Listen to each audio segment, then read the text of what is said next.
आपके सामने कोई एक्सीडेंट हो जाए तो पहली बात आपके दिमाग में आती है कि चलो हमारे साथ नहीं हुआ, और दूसरी बात जिस पर आपने कभी ध्यान नहीं दिया वो ये कि एक्सीडेंट दूसरों का होता है, हमारा नहीं। आपके सामने अभी अभी जिसका एक्सीडेंट हुआ है उसे भी ऐसा ही लगता था। भूकंप के मामले में भी यही बात है। उत्तराखंड पर बड़े भूकंप का खतरा मंडरा रहा है, यह बात आपने बार बार सुनी होगी, लेकिन उतनी ही बार आपके मन में यह बात आई होगी कि बोलते रहते हैं, आता तो है नहीं। भारतीय मानक ब्यूरो यानी ब्यूरो ऑफ इंडियन स्टैंडर्ड ने नया सेस्मिक जोनेशन मैप यानी भूकंपीय जोखिम मानचित्र जारी किया है। इसके बाद यह सवाल ही खत्म हो गया है कि उत्तराखंड में बड़ा भूकंप आएगा कि नहीं। अब तो सवाल यह है कि कब आएगा और कितना बड़ा आएगा। प्रधानमंत्री ने उत्तराखंड में विंटर टूरिज्म बढ़ने की बात कही है, लेकिन इससे यहां के पहाड़ किस तरह प्रभावित हो रहे हैं, चारधाम यात्रा के आंकड़ों के आधार पर विश्लेषण करेंगे। यूके SSC पटवारी भर्ती पेपर लीक मामले में सीबीआई जांच चल रही है। जांच कहां तक पहुंची है इस पर भी बात करेंगे। आज का वीडियो बेहद महत्वपूर्ण होने वाला है और सच कहूं तो चिंताजनक भी।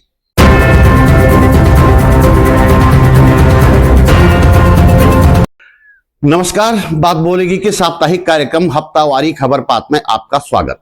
मेरा नाम है त्रिलोचन भट्ट और मैं करता हूं जन सरोकारों की बात।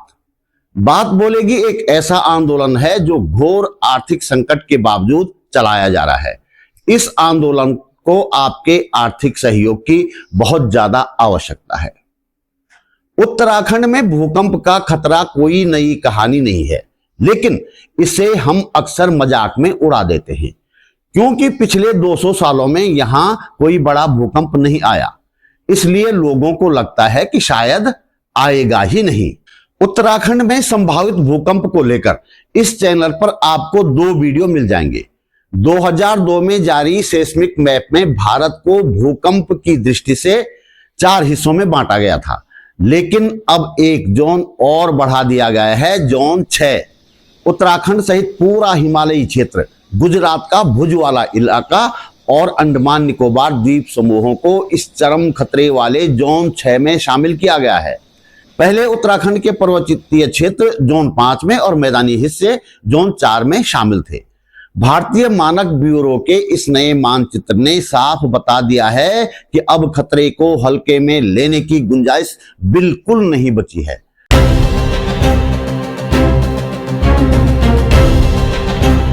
पहले हम बहुत सरल शब्दों में समझते हैं कि सेस्मिक जोनेशन मैप क्या है। यह मैप देश को भूकंप के खतरे के आधार पर अलग अलग जोन में बांटता है। मसलन जोन 2 कम खतरा, जोन 3 मध्यम खतरा, जोन 4 उच्च खतरा और जोन 5 बहुत उच्च खतरा, और अब जोन 6 यानी कि अल्ट्रा हाई रिस्क, उच्च से भी उच्चतम खतरे वाला क्षेत्र इसमें जोड़ा गया है। यह मैप जमीन के हिलने की तीव्रता को ग्रेविटी के प्रतिशत में मापता है। 2002 में बना सेस्मिक जोनेशन मैप पुराने भूकंपों के आंकड़ों के आधार पर बनाया गया था। 2016 में इसमें कुछ सुधार किए गए थे, लेकिन उसका आधार भी ऐतिहासिक भूकंप ही थे। नया मैप अत्याधुनिक तकनीकी का इस्तेमाल करके बनाया गया है, जिसे कहा गया है probabilistic seismic hazard assessment. New Zealand और जापान जैसे देशों में इसी तकनीकी का इस्तेमाल किया जाता है। ये भूकंप क्षेत्रों के सटीक अनुमान लगाने में सक्षम है। इस मैप को बनाने में GPS data, satellite imagery, active force और लाखों सिमुलेशन का इस्तेमाल किया जाता है। नया भूकंपीय जोखिम मानचित्र बताता है कि देश का 61% भूभाग अब मध्यम से चरम भूकंपीय जोखिम में आ गया है। पहले देश का 59% हिस्सा इसमें शामिल था।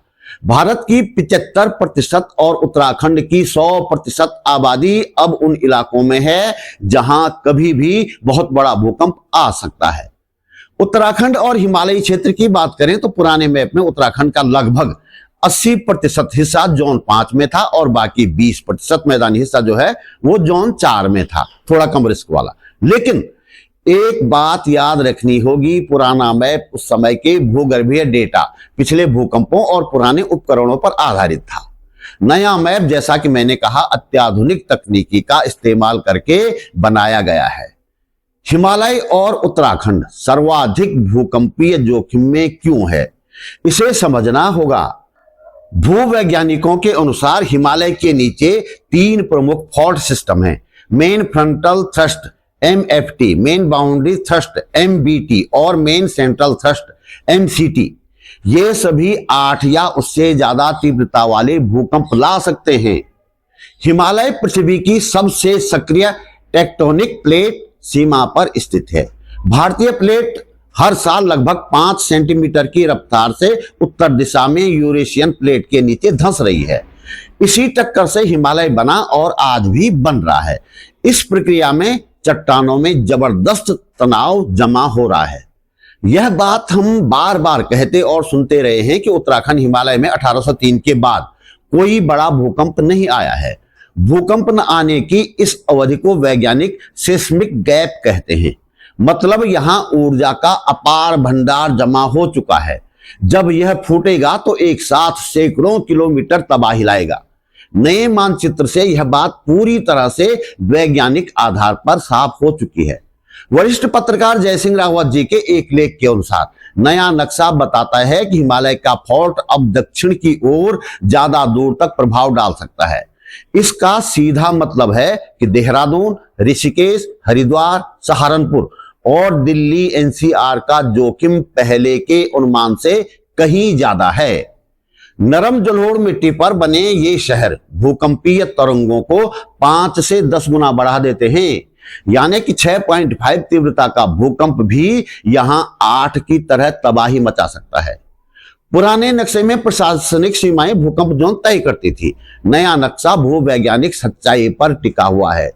सक्रिय फॉल्ट कहां है, मिट्टी कितनी नरम है, GPS से तनाव कितना जमा हो रहा है, ये सारी बातें अब तय करेंगी कि आपका घर किस जोन में है। जो शहर या गांव 2 जोनों की सीमा पर हैं, उन्हें अब ऊंचे जोखिम वाले जोन ही गिना जाएगा। यहां मुझे एक बात और कहनी है। 1991 में उत्तरकाशी और 1999 में चमोली भूकंप के बाद पर्वतीय क्षेत्रों में भूकंप रोधी भवन बनाने की बात 1-2 साल तक खूब चली थी। बाद के दिनों में लोगों ने और सरकारों ने भी इसे भुला दिया।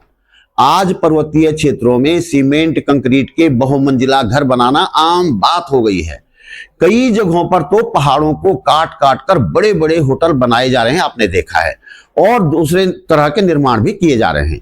हाल के सालों में इस तरह के निर्माण बड़े पैमाने पर हुए हैं। यह बहुत बड़ी चिंता वाली बात है। एक सवाल आपसे, आप जिस घर में रहते हैं या जिस दफ्तर में आप काम करते हैं, आपके हिसाब से क्या वह भूकंप रोधी है? यदि 8 तीव्रता का भूकंप आया तो वह कितना सुरक्षित रहेगा? और हाँ, ये बात डराने के लिए नहीं, सावधान रहने के लिए कह रहा हूं।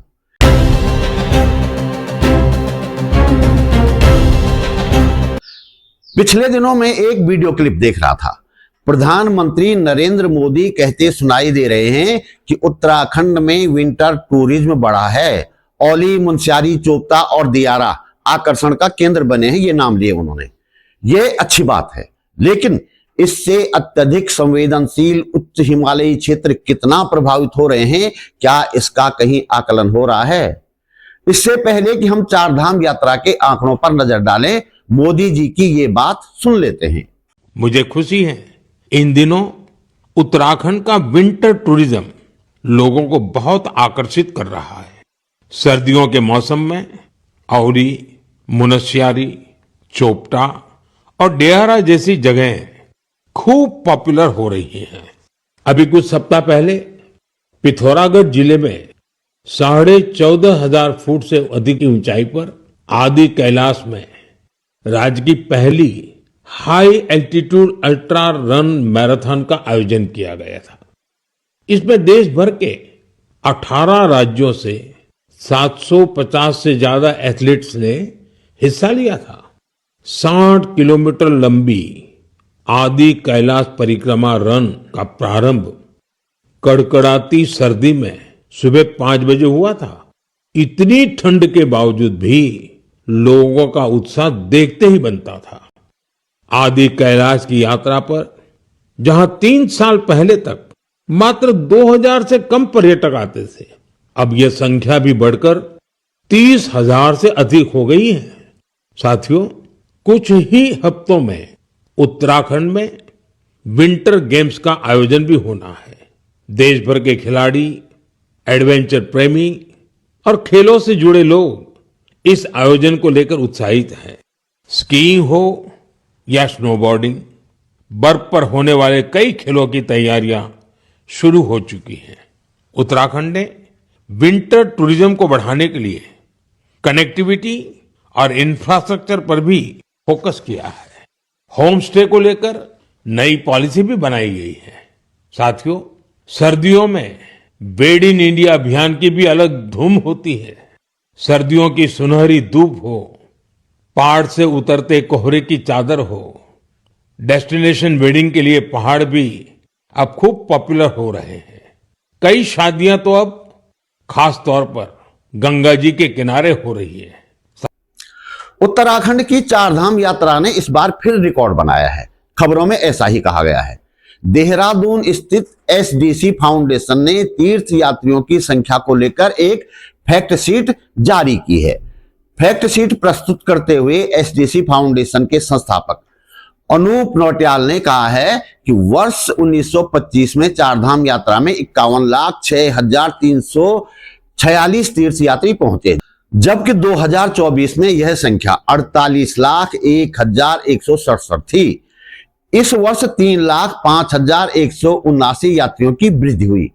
2025 में चारधाम यात्रा अवधि हेमकुंड साहिब में 139 दिन, केदारनाथ में 175 दिन, गंगोत्री में 176 दिन, यमुनोत्री में 177 दिन और बद्रीनाथ में 206 दिन रहा। 2024 और 2025 के यात्रा के कुल दिनों की संख्या लगभग समान रही, लेकिन बद्रीनाथ में इस बार विशेष वृद्धि दर्ज की गई।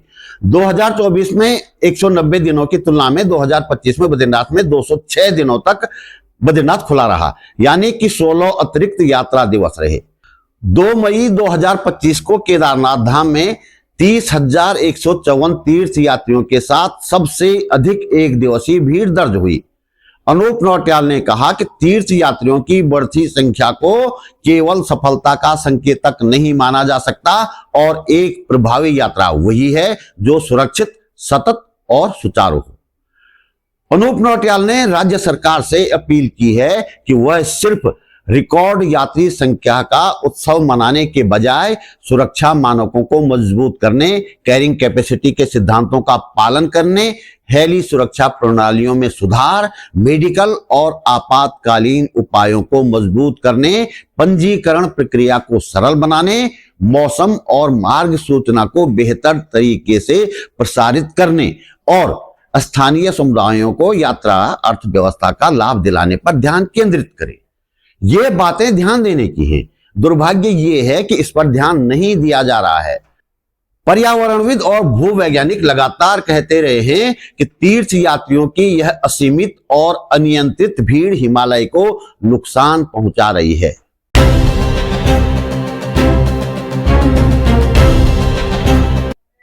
थोड़ी सी बात पेपर लीक प्रकरण की सीबीआई जांच की कर लेते हैं।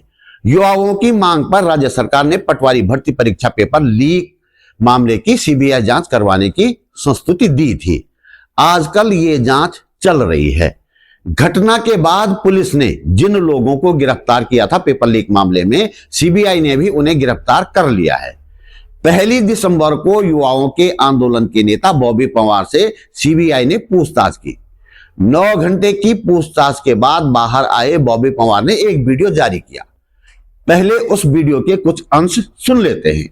नाम उत्तराखंड, अभी सीबीआई कार्यालय के बाहर हूँ और आज जिस प्रकार से सोमवार को सीबीआई ने बुलाया और 11:30 बजे हम यहाँ पर पहुँचे थे। लगभग 11:30 बजे से अभी तक लगभग 9 घंटे के बाद अब बाहर आए हैं और एक नया अनुभव और काफ़ी शुभचिंतकों के फ़ोन कॉल मैं देख रहा हूँ। जब फ़ोन देखा कि काफ़ी लोगों के फ़ोन कॉल आए हुए हैं, काफ़ी लोगों के मैसेज आए हुए हैं, काफ़ी लोग फेसबुक पे लिख रहे हैं, तो हम सीबीआई की जो प्रक्रिया थी पूछताछ की, उस प्रक्रिया में पूरा सहयोग करके हम आगे हैं और ये संघर्ष जारी रहेगा। परंतु इस संबंध में मैं ज़रूर ये कहना चाहता हूँ कि जिस प्रकार से सीबीआई अपना काम कर रही है, मैं चाहता हूँ कि जिस प्रकार से बहुत सी भर्तियों में जिस प्रकार से हमारे पास कई पुख्ता एविडेंस है, उत्तराखंड सरकार हो ये इस बात का प्रस्ताव रखे कि जिन जिन भर्तियों के पुख्ता एविडेंस है उन भर्तियों पर सीबीआई जांच हो, उन भर्तियों को सीबीआई के अंडर में रखकर जो उसमें नकल माफिया है, परीक्षा माफिया है, उनको सलाखों के पीछे भेजकर उनको सजा मिले। परंतु अभी तक की कार्रवाई में जहाँ तक मुझे लगा तो सीबीआई केवल एक एंगल को लेकर चल रही है। वो एंगल यही जो पेपर बाहर आया, कैसे आया, क्यों आया, इस एंगल पर काम कर रही है। पर सीबीआई को भी अभी जो दूसरा एंगल है, जो 20 तारीख की जो गिरफ्तारियां हाकम सिंह और उसके साथी की हुई थी, जिसमें ये कहा गया था कि ओएमआर खाली छोड़ने के बाद हम आयोग में ओएमआर भरेंगे या इस प्रकार से चीज़ें करेंगे, उस एंगल पर काम करने की ज़रूरत है। इसके अलावा जो अन्य मैं कह रहा हूँ कि जो एविडेंस अन्य भर्तियों के हैं उस पर काम करने की ज़रूरत है। और तमाम वो भर्ती घोटाले जो इस प्रदेश में हुए हैं, जिन भर्ती घोटालों ने युवाओं के भविष्य को रौंदा है, उन भर्ती घोटालों की निष्पक्ष जांच होनी चाहिए। क्योंकि ये वही भर्ती घोटाले हैं कि जिसमें कुछ लोगों की गिरफ्तारियां हुई और आज सलाखों से बाहर हैं, आज खुलेआम वो घूम रहे हैं। उसमें चाहे तुम्हारा हरिद्वार से मुकेश सैनी से लेकर धारीवाल तक जो आज अपनी प्रधानी चला रहा है, इसके अलावा चाहे मनराल से लेकर तमाम प्रकार के जब पूर्व में ये भर्ती घोटाले हुए तो उन भर्ती घोटालों में उत्तर प्रदेश से तक मूसा जैसे लोगों को पकड़ा गया, तब सीबीआई जांच नहीं हुई, तब सीबीआई जांच नहीं कराई गई। पर अब सीबीआई जांच अगर हो रही है तो ये अदर स्टेट का भी मामला बनता है। इसमें साफ तौर पर जितने भी ये लोग थे उनके खिलाफ सीबीआई से जांच करवा कर इनको उचित सजा मिलनी चाहिए, इन्हें सलाखों के पीछे भेजा जाना चाहिए, इनके जो कार्रवाई बनती है वो कार्रवाई होनी चाहिए। बॉबी पंवार ने एक बात इसमें खास तौर पर कही है कि सिर्फ एक नहीं बल्कि सभी पेपर लीक मामलों पर सीबीआई को फोकस करना चाहिए। मुझे याद नहीं कि उन्होंने पहले भी कभी ये बात कही होगी। पेपर लीक के खिलाफ जो आंदोलन हुआ था उसमें सिर्फ पटवारी भर्ती पेपर लीक मामले की सीबीआई जांच करने की मांग की जा रही थी। हम उस दौरान लगातार इस बात पर जोर दे रहे थे कि सिर्फ एक पेपर लीक मामले की जांच में कुछ खास नहीं निकलने वाला है। अब तक हुए सभी पेपर लीक प्रकरणों की जांच हो तो कुछ निष्कर्ष निकल सकता है सीबीआई जांच में। लेकिन आंदोलन के दौरान हमारी सलाहों पर ध्यान नहीं दिया गया। उस दौरान ये युवा इतने उत्साहित थे कि इन्हें समर्थन देने आए देश के प्रख्यात जनकवि बल्ली सिंह चीमा तक को बोलने का समय नहीं दिया गया। मेरा अब भी यही मानना है कि सिर्फ एक पेपर लीक मामले की जांच में कुछ खास नहीं निकलेगा। उत्तराखंड स्वाभिमान मोर्चा और बेरोजगार संघ को शुरू में ही अब तक के सभी पेपर लीक मामलों की जांच करने की मांग करनी चाहिए थी। सीबीआई जांच को लेकर फिलहाल लोग कई तरह की चर्चाएं कर रहे हैं, लेकिन चार्जशीट दाखिल होने तक कुछ भी स्पष्ट रूप से कहना संभव नहीं है। तो दोस्तों, इस वीडियो में इतना ही। हम आपसे सहयोग की उम्मीद करते हैं।